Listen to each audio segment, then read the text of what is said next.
Om Namah Shivaya, Om Namah Shivaya, Om Namah Shivaya, Om Namah Shivaya. Hi, this is Kerry Shamblin with an update via Vedic Astrology. This is a new thing for me, this podcasting thing. I've been trying to do it every week. A very helpful person suggested that perhaps I could do a podcast when some astrological event was happening instead of just every week. So that's what I'm going to try today. So today is November 23rd, 2022. This is in the United States where I live. This is the day before Thanksgiving.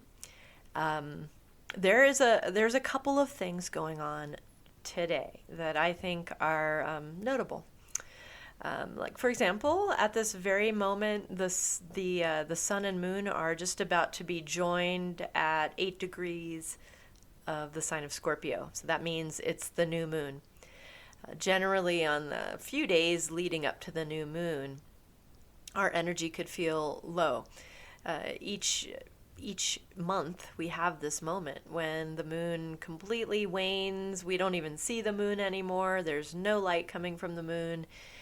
And it's really a monthly place where we can slow down, turn inward, recalibrate, and then move forward. So we're at that moment. So if you're feeling tired, that could be why. The other thing that's interesting is that at the moment in the sign of Scorpio, not only are the sun and moon there, but Mercury and Venus are there. And these two planets are going to be traveling together very tightly within the same degree. And in Jyotish, we call that planetary war, when two planets are in the same degree. Different ways to see that. But essentially, think about it. It's like two people sitting in the same chair.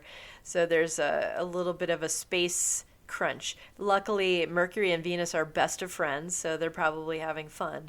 But in a way, the way you could frame this is, wow, this moment of the new moon in the sign of Scorpio. Scorpio is a tough sign.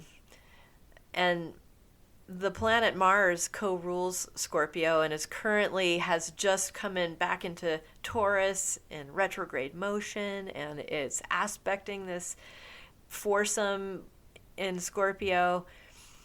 And just from speaking to people and paying attention to what's going on around me, it seems like a lot of people have come to this sort of low place, like it couldn't get worse, and you just have to make a decision and change your course or dig yourself out or do something difficult.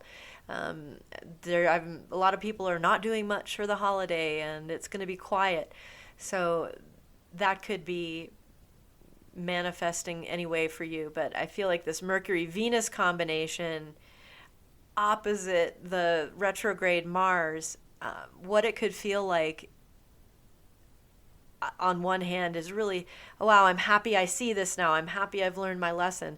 On the other hand, the Mars retrograde hand, you may be feeling the difficulty of unplugging from something that you were very attached to and that you had put a lot of energy into, and now it's time to unplug from there because you can't unsee what's not working. So that's hard sometimes, unplugging. So it's time to unplug.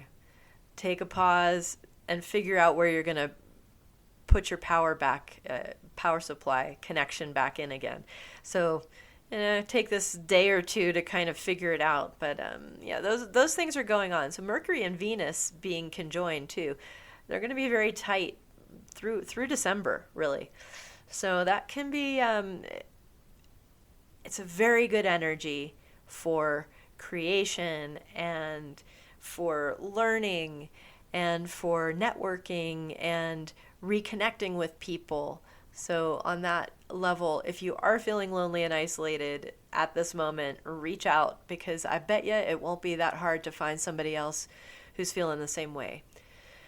All right, but the big news today is just after the new moon moment, not just, but sometime after, we're going to finally have the planet Jupiter go into direct motion. So just a note about retrograde motion of planets in an astronomical way, in a scientifically observable way.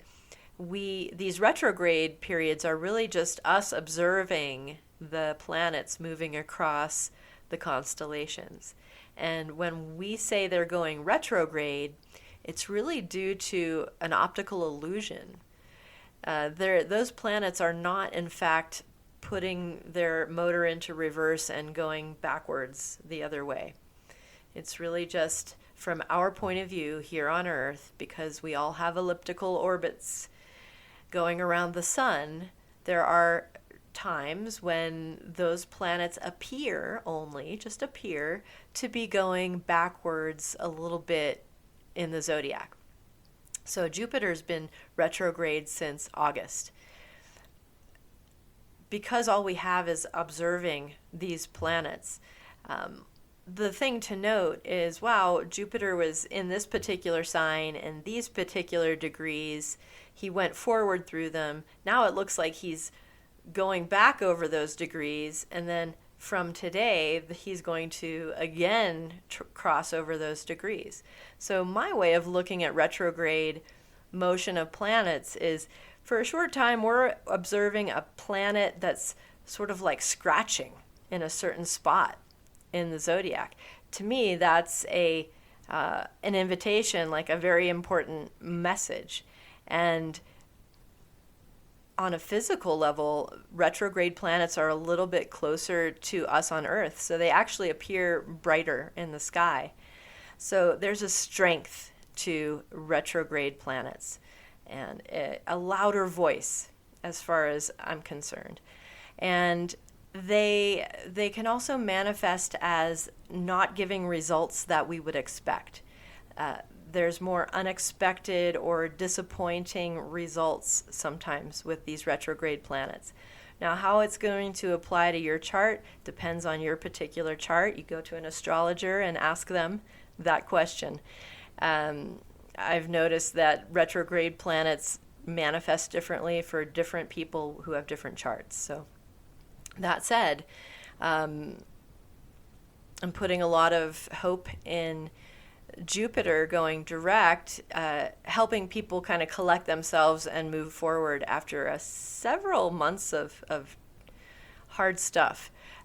So Saturn is still aspecting Jupiter, but after today we'll have both of the planets in good dignity and in forward motion. So it could feel like, wow, we're finally pushing this cart forward where we've been stuck in the mud. So if you are a person that has been feeling frustrated, all the attempts at moving forward are thwarted, perhaps this Jupiter going direct will be helpful to you. It's nice to know where in your personal chart this Jupiter is transiting, et cetera, et cetera. So again, go see an astrologer if you really want details about your specific case. But from here, I'm putting a lot of hope in Jupiter's direct motion helping in a lot of ways for a lot of people.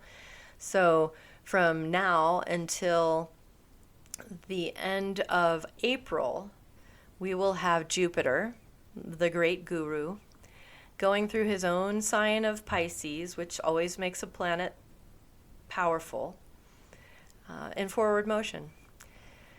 So if you had gotten on track with something last April, May, and you were cruising along, and then suddenly everything fell apart in August, September, and October,